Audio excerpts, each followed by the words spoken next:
Huh. What is this?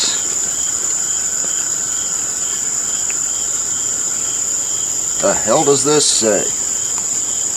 Klaatu Barata necktie?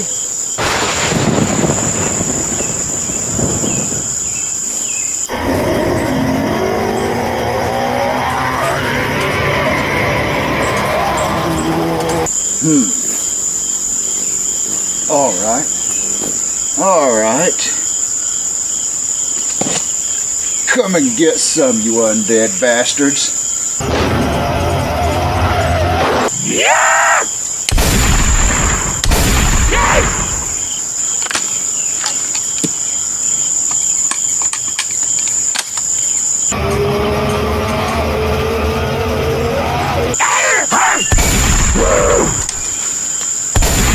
How is your mama?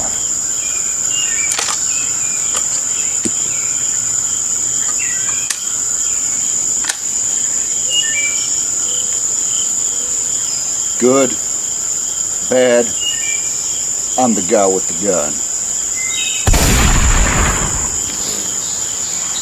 Here.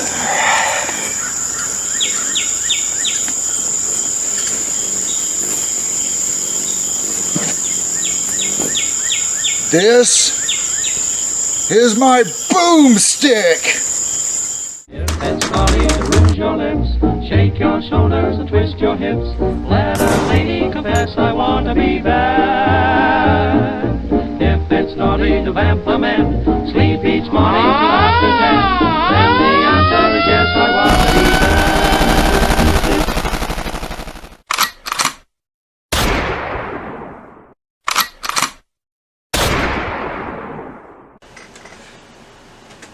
Hey all you mugs, all you guys and dolls out there, Two Guns Drake here, and that's right, we're finally getting around to playing sawed-off shotguns.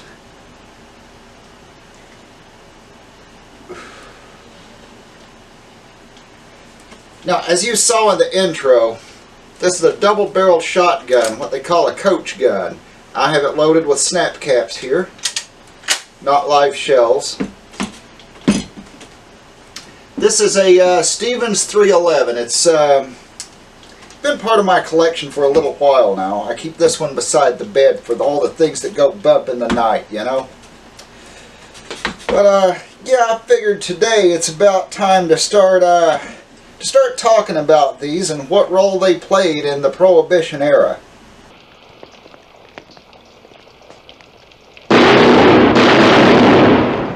Now, in the 1920s and 1930s, you had some really nice shotguns on the market. You had the Browning Auto 5 and the Remington Model 11, same thing, you know. You had the Winchester 1897, you had the Winchester Model 12. You had various other companies putting out pump action and even some semi-automatic shotguns. But there was always a place for the venerable break actions, especially the double barrel. These were to be found everywhere. Especially if you went into a rural part of the country where all the moonshiners were. Yeah, everybody and their mother had one of these somewhere in the house or in the barn. But in the big cities, you could buy one of these pretty cheap. You could go to a pawn shop or a used gun store or something, a hardware store. You could pick one of these up for, you know, $3, $4. So, I mean, if you were a small-time hood, you know, if you were driving a truck running shine or, you know, just starting out in your criminal career, yeah, you'd probably pick one of these up. Now, when you picked it up, it would probably look a lot like this. This is another 311. This one has the full-length barrel on it for hunting purposes. So you buy a shotgun like this. And just like God and Clyde Barrow intended, you would take you a hacksaw and maybe hold this thing down on the end of a bench or a table and just start cutting. You cut it down to the length you need it.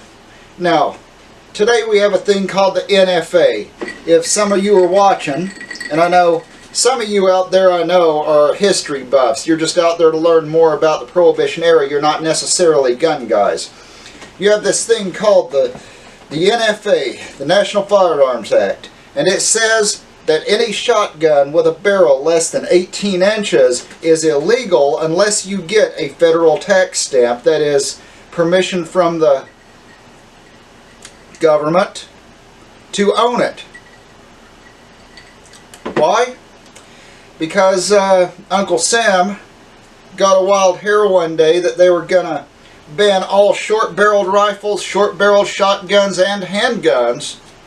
And the NRA and the American people got really pissed off because back then everybody was carrying a pistol. Everybody.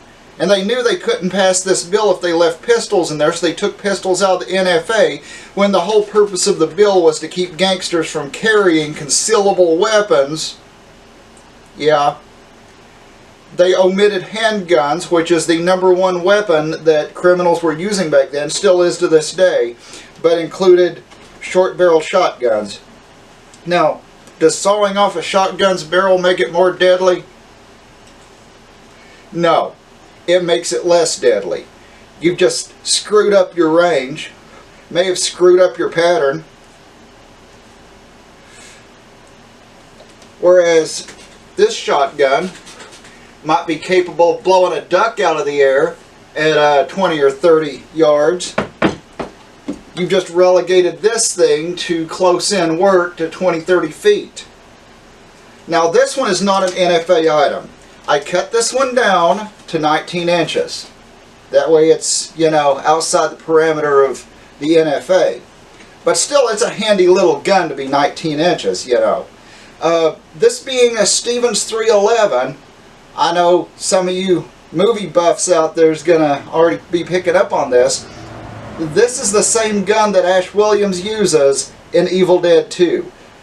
Now, in its longer configuration, the 311 is the shotgun that Tom is using in Night of the Living Dead.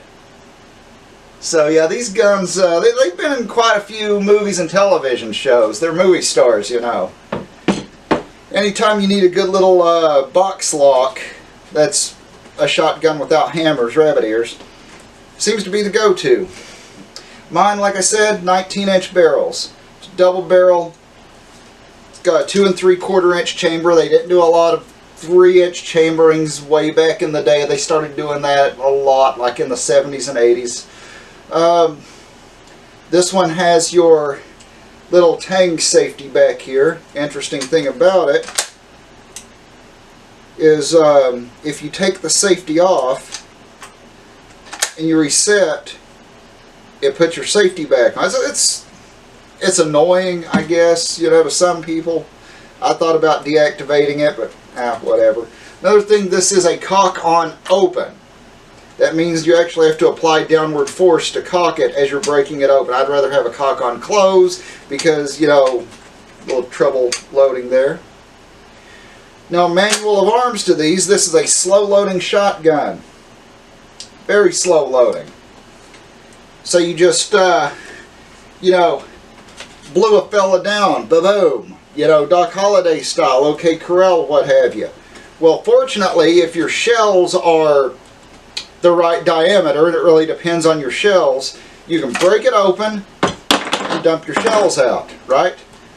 Then you've got to reload. So you've got a couple spare shells in your pocket here. So you dump your shells out, you got to fish around your pockets for them and reload. Slightly faster way of doing it.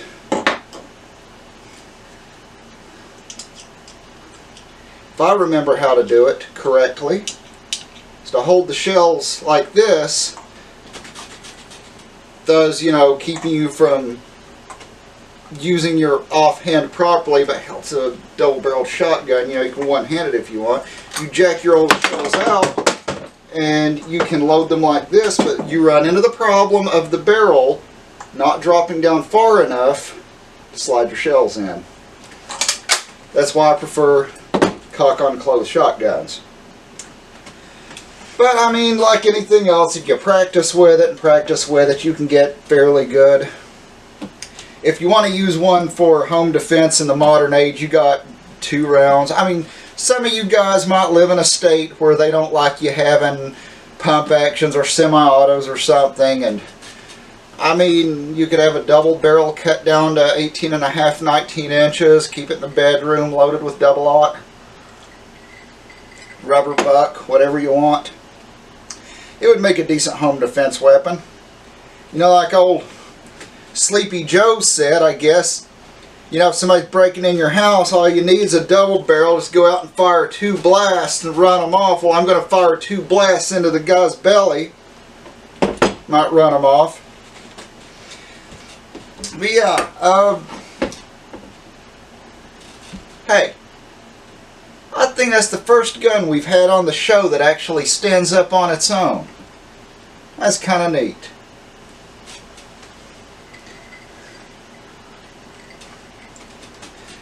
Now, I'm sure you guys want some history of double barrels in the 20s and 30s.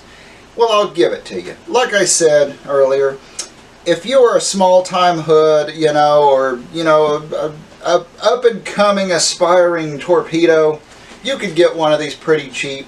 You know, cut it down as short as you wanted it, cut the stock off. It's a gun. It's got a lot of destructive capability because it's a shotgun. Were they used extensively? Yeah. Yeah, very much so. I mean, I've seen records that the Dillinger gang used at least one double-barreled shotgun. Bonnie and Clyde used a double-barreled shotgun until they broke it. True story. It's a little known tidbit about their history, but they did have a double-barreled shotgun. They never cleaned it. It got rusty and it broke. But the St. Valentine's Day Massacre, one of the gentlemen who went to the cartage company that February morning to deliver a Valentine's gift to Moran's boys was carrying a double-barreled sawed-off shotgun, which he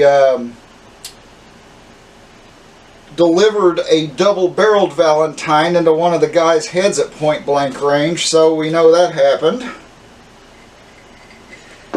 Yeah, like, the Thompsons get all of the headlines and the BARs, you know, but these were very widely used back then.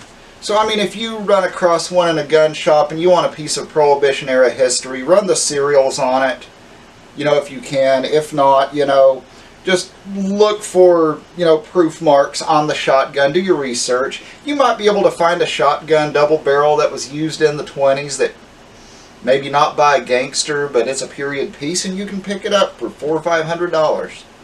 Much cheaper than a Thompson. Ask me how I know. Oh, in case any of you guys are wondering what I'm drinking tonight, why, this is a Louisiana Sunset.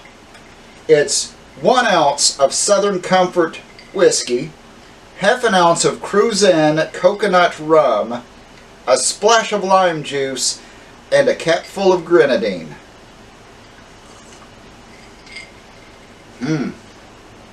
That'll make your Mardi Gras. So now that we've talked about double-barreled shotguns in the Prohibition era, especially mine, let's see what that boomstick can do, huh? We're here at the range. I'm going to set this target up. Let's do standard self-defense, home defense range. Let's do what we do. And today I'm using Rio Star Team Evo target round.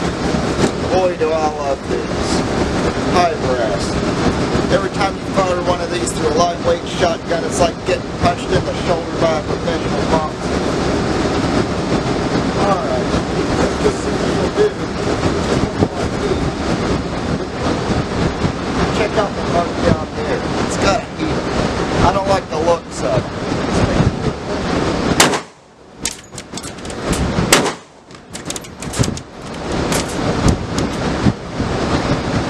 That's a dead duck right there.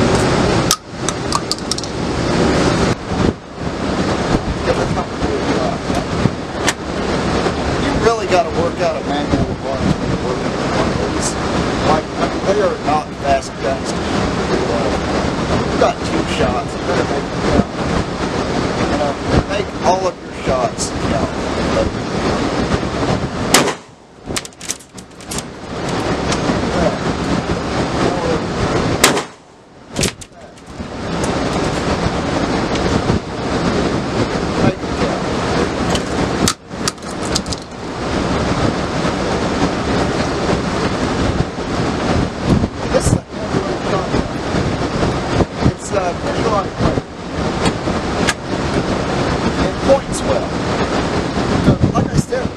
Reduced to 19 inches when the front beam was replaced. I mean, it's a coach gun. It's what we call a coach gun today.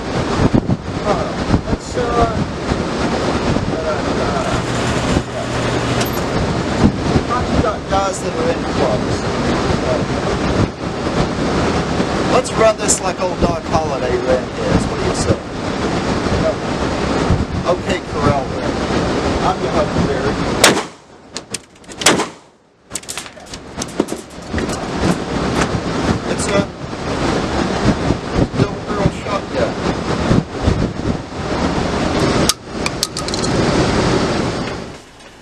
About wraps things up, you guys and dolls.